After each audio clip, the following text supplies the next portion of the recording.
All right, good day and welcome to Commerce Today. My name's Darren, and as always, Joshua Warren is here with me, and we're excited to be here to talk about all the things that are happening in commerce, well, today. So Josh, for our topic this time around, we're talking about choosing the right e-commerce agency and making sure that it fits you and fits all of the things about you and where that all plays out. That's one of those really important things.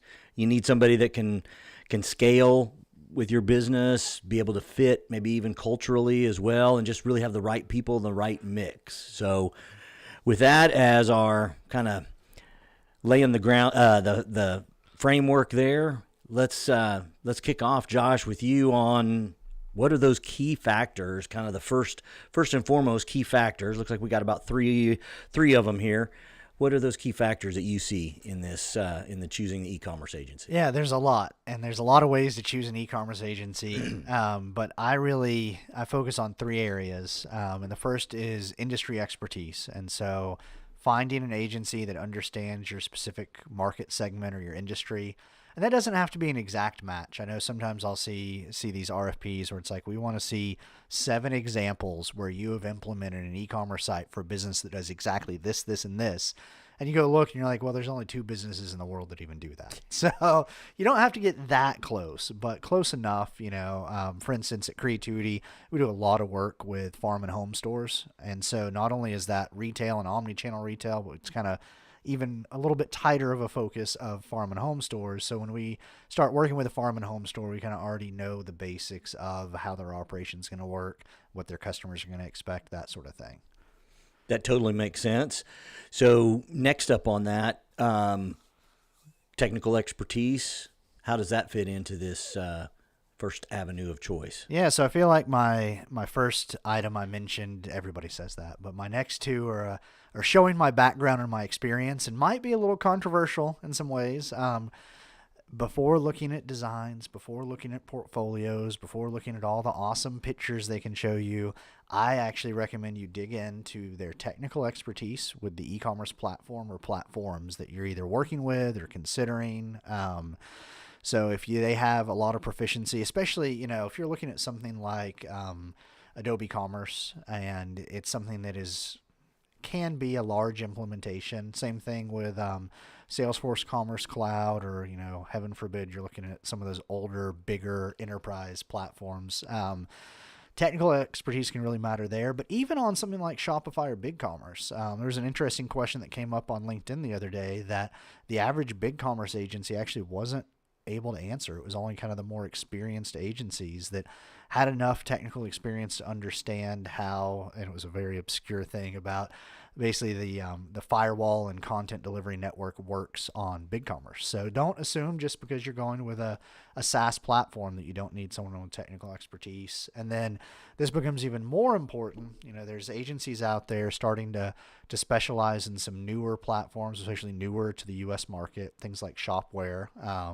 And then there's some that you might not find an agency with expertise in yet, but if you find an agency that stays kind of interested in the leading edge of tech, there's actually a platform out there just starting to gain traction in the US called Medusa.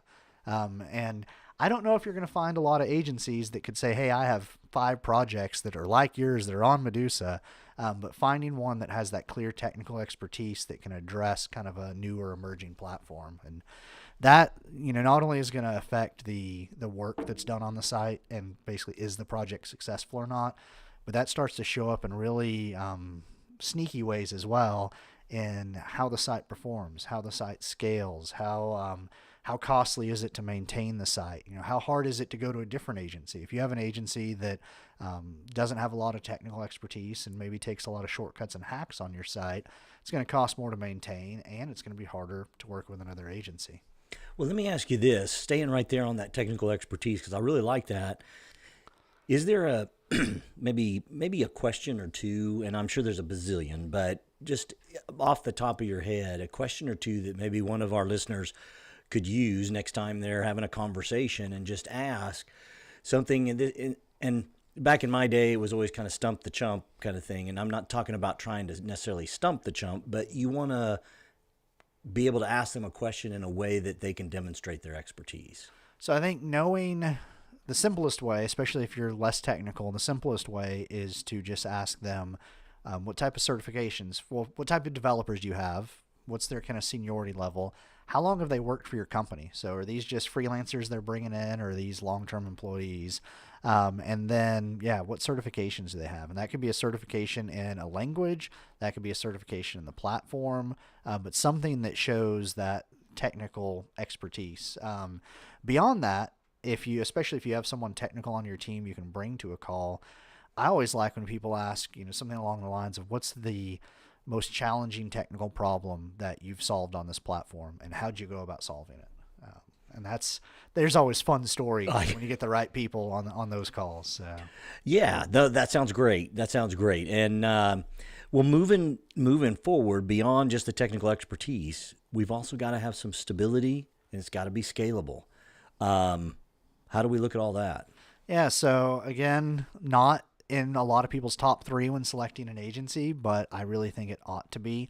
And the clients I've worked with that kind of regretted some of their choices, this is where most of the regrets come from. Is you really want to find an agency that isn't just sitting there and telling you we're going to help you grow, we're going to help you make more money, increase your revenue, but look at the cost side. Look at, okay, what's their plan as your site grows? If it outgrows your current platform, if it outgrows your current hosting environment, what is their plan? Is it going to be, oh, now you just spend more money on servers? Is it going to be, oh, now you have to spend more money to move to a new platform?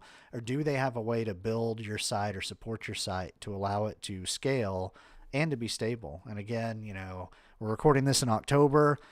A month from now, or I guess about a month and a half from now, I know I'm going to get some calls and emails from people that on Black Friday, their site crashes and they realize, oh no, either we selected the wrong platform or we selected the wrong agency. So that experience with just keeping sites up and running. And again, that's where just asking questions about, how do you handle when a site goes down? Lots of times, like when someone asks me that, I typically then explain all the things we do to prevent that from ever happening in the first place. And you can tell there's some agencies that are just so used to fighting fires because they cause a lot of fires that they'll say, oh, we have people on call and we jump on it and we'll fix it and we'll get you back up and running again. But then the agencies that really have that deep experience, they're going to say, well, here's all the things we do up front to prevent that downtime from occurring. That is so key, and really, really like that. Well, moving on, we've kind of laid further foundation with our key factors, but let's talk about some mistakes. And you've even mentioned one before of kind of regrets that previous clients have had based on their choices. But what are some of the common mistakes that you run into? And the first one up here, always fun. Oh yeah, so choosing solely based on cost. People really try to make an apples to apples comparison between agencies, and typically the way that boils down is they'll have three agencies they're looking at.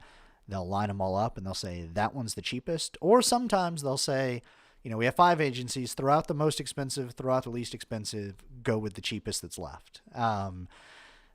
Not usually the best way to make that decision. First of all, anyone that has worked in software e-commerce probably has experience with budget overruns and change requests. That low end of the cost spectrum, you're typically going to get a lot more of those. So there's just agencies out there that they will bid super cheap up front and then do a little bit of a bait and switch on you. And suddenly it's change request, change request, change request. You end up spending as much or more as you would have spent with one of the other more experienced agencies. But then also, these are the agencies, when you go with the lowest cost, many times either they're using freelancers and they're going to be rotating on and off your project constantly. That's going to make things go slower. You're going to lose that institutional knowledge. You may be getting people that aren't as experienced on your platform. But then also, those are the ones that just aren't going to be able to give that stability and scalability, and they don't have that depth of experience. So that's where, again, kind of like what we talked about before, your site may be a little less stable, a little less scalable. You may get it launched, but then you may end up actually paying more in the long run for that decision. Well, yeah, and moving right along with that, we don't want to overlook that cultural fit and being able to communicate with whoever you choose, because that can that can turn things sideways, and even if they're the least expensive or the most expensive. Definitely, definitely. Yeah, so we've even had I've seen situations where people went with the most expensive agency or one of the most expensive and then regret it. The example I always love to use is we're here in North Texas, and Texas companies typically like to work with Texas companies. Had a client that came to us after they went with a New York company, and like it was almost like the old hot sauce ads of New York City. Like there was just such culture clash that anytime there was any friction on the process, there was immediately like, oh, well, those people down in Dallas aren't getting us what we need, or, oh, those people up in New York are just so rude, and it just wasn't a good fit. But beyond that, and really more than geographical culture, I'm thinking like company values. There's some companies where the most important thing is how fast can you get this done and get it off my plate. There are other companies where it's so much more important to build a relationship, or maybe it's more of a focus on long-term value. It could be a lot of different things. And finding that match between the merchant and the agency that have that shared common value and that common culture is so important. I mean, if you do this right and you have a successful selection of an agency and a platform, you could be working together 5, 6, 7, 8 years or more. You want someone that you're going to enjoy that time working together with them.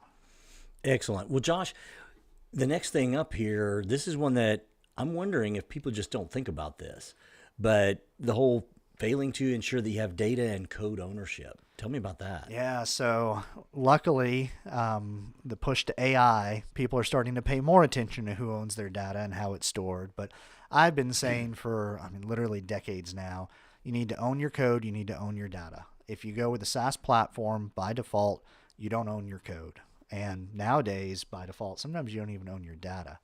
But that's on the platform side. Even on the agency side, the agency contracts, there's certain things that are normal, like saying, hey, we have some shared code we use on all of our projects, so you have to be aware of that, be okay with that.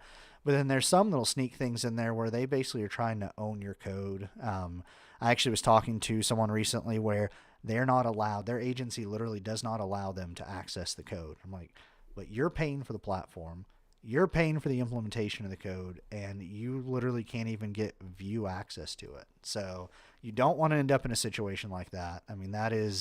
They have total control of your business. If they decide that they want to do something untoward, or if they even just want to renegotiate rates with you, what are you going to do? Like, they have your data, they have your code. So definitely be careful with that. You can end up very, very stuck in a very uncomfortable situation.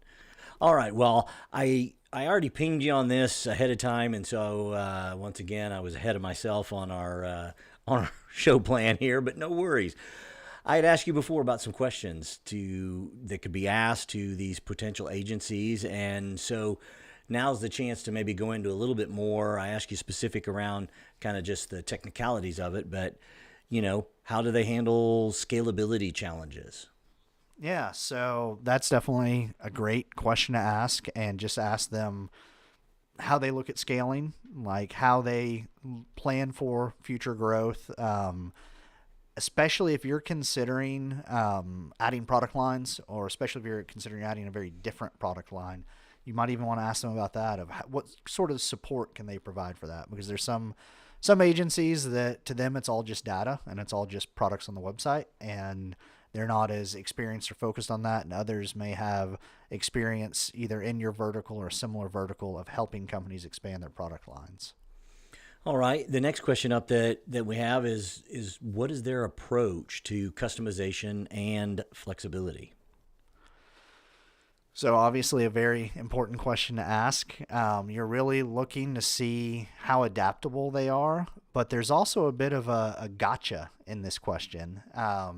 And it's interesting. It's actually someone that I've been consulting with recently. He basically, you would think that you would want someone that says, oh, you know what, we can get an extension for anything you need, or we can get a Shopify app for anything you need.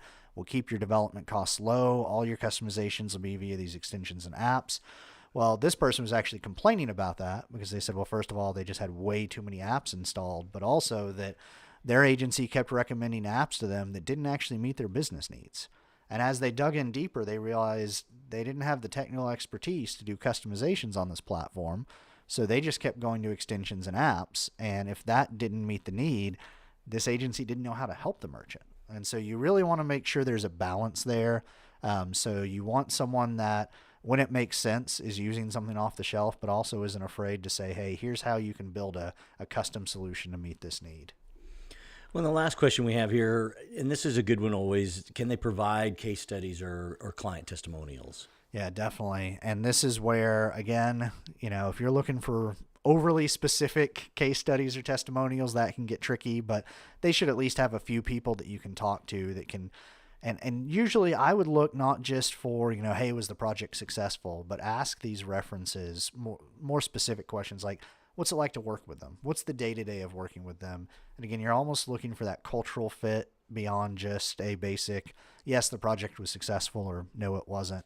And really with all these questions and with this whole process, find an agency that'll say no to you. And I think that is something that so many people, there's this attitude of the customer is always right. We like to be treated that way. But again, I had some great conversations lately about other agencies where projects went sideways, and it was because they prioritized above all else, always say yes to the client. You want an agency that will actually say, you know what? Understand, but that's not the best way to solve this, or that's not the best way to grow your business. And that can really drive a much better relationship between your company and the agency. And it shows a level of expertise in the overall process, and that's so important. Mm-hmm. Well, Josh, as we kind of wrap this and summarize and kind of put the bow on it and everything on this podcast, kind of tell us about that. What's that right partnership really look like, and the key takeaways?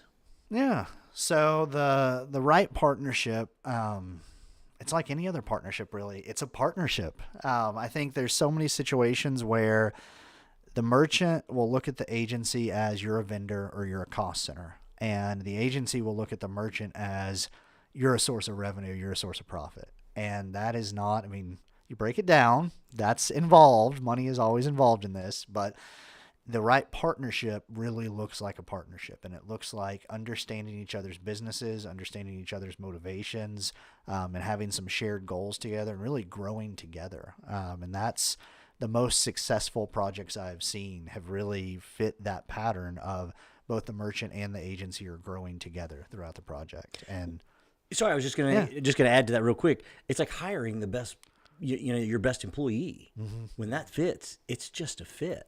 Yeah. Anyway, put it all together for us, Josh. We need to wrap this one up. Yeah. So really a long-term relationship with an agency that fits and that meets all these things we've talked about for your business can deliver amazing results. I think most importantly for you, the e-commerce director, it can make your life better because it can make your job a little bit easier, your boss a little bit happier. So it's so important to get this right. And I'm really excited for next week's episode. We're actually going to talk about when it goes wrong and what to do if you have the wrong platform or the wrong agency, because sadly that does happen pretty often. So. All right. Well, guys, we really appreciate you being on board to hear all about how to choose the right agency and get the right key factors, avoid mistakes, and ask all the best questions. As always, want to let everyone know to reach out to Joshua Warren on LinkedIn and definitely take advantage of a free 30-minute e-commerce problem-solving session. Anything else you want to add? No, just find me on LinkedIn. I've got the gold background. As always, I guess we're also looking for guests for Commerce Today. So come join us on the podcast. But yeah, all that you can do off of my LinkedIn profile. Outstanding. Well, as always, we thank you for joining us, and take care. We'll look forward to catching you next time.